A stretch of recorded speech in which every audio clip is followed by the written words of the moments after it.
After the government decided last month not to renew ATV's licence. Owen Fung reports.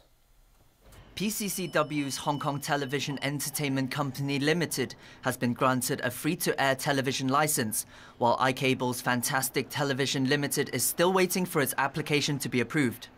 Today, following a meeting at the Legislative Council, Communications Authority Chairman Ambrose Ho said after ATV's licence expires, the two broadcasters could take up its spectrum. But they'll need to apply to change their transmission method from fixed network to digital first.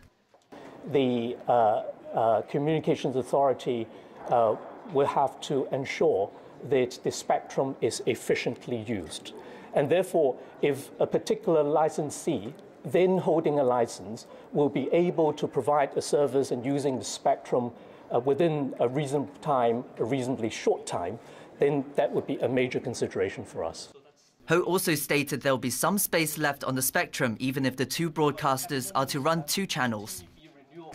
When asked whether TVB could take over some of ATV's spectrum after its license expires, Ho did not give a direct answer, only saying TVB's renewal application is still being processed by the Executive Council. Ho added that the authority will auction off the remaining spectrum unless it's in the public's interest to directly allocate it to a broadcaster. Meanwhile, a Legislative Council panel passed a non-binding motion demanding the government to come up with an appropriate arrangement to deal with the non-renewal of ATV's licence. Owen Fung, TVB News. A student who posted a threat online against a police inspector's daughter during the Occupy protests last year has been sentenced to 180 hours of community service. 20-year-old Tong Wai Leung had earlier pleaded guilty to using a computer with criminal intent at the Eastern Magistracy.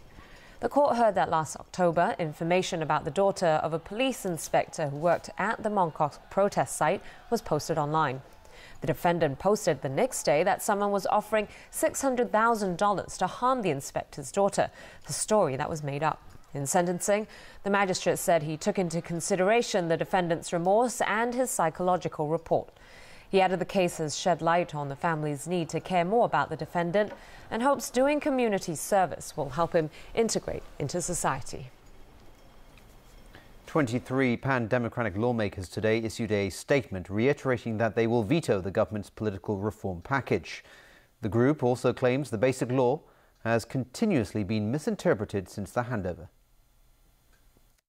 There is no doubt that the pan-democrats would veto any government reform proposal that is restrained by the 31st August NPC Standing Committee decisions. After the veto, and in fact before that, we would try to remind and do our utmost to remind Hong Kong people about where we came from since the 1980s. And by vetoing it, we would be able to provide and allow a space for Hong Kong people to continue to strive for real choice, real democracy, according to what we believed in since the 1980s. Turning overseas again, Pope Francis has sparked a diplomatic row with Turkey by calling the massacre of ethnic Armenians by Ottoman Turks 100 years ago a genocide. The head of the Catholic Church made the remarks yesterday at a special mass to commemorate the victims of the atrocity. The leader of the world's Catholics finds himself in hot water after he called the massacre of up to 1.5 million Armenians 100 years ago the first genocide of the 20th century. At an Armenian Rite Mass at St. Peter's to mark the 100th anniversary of the mass killings, Pope Francis became the first head of the Catholic Church to publicly use the word genocide to describe the atrocity.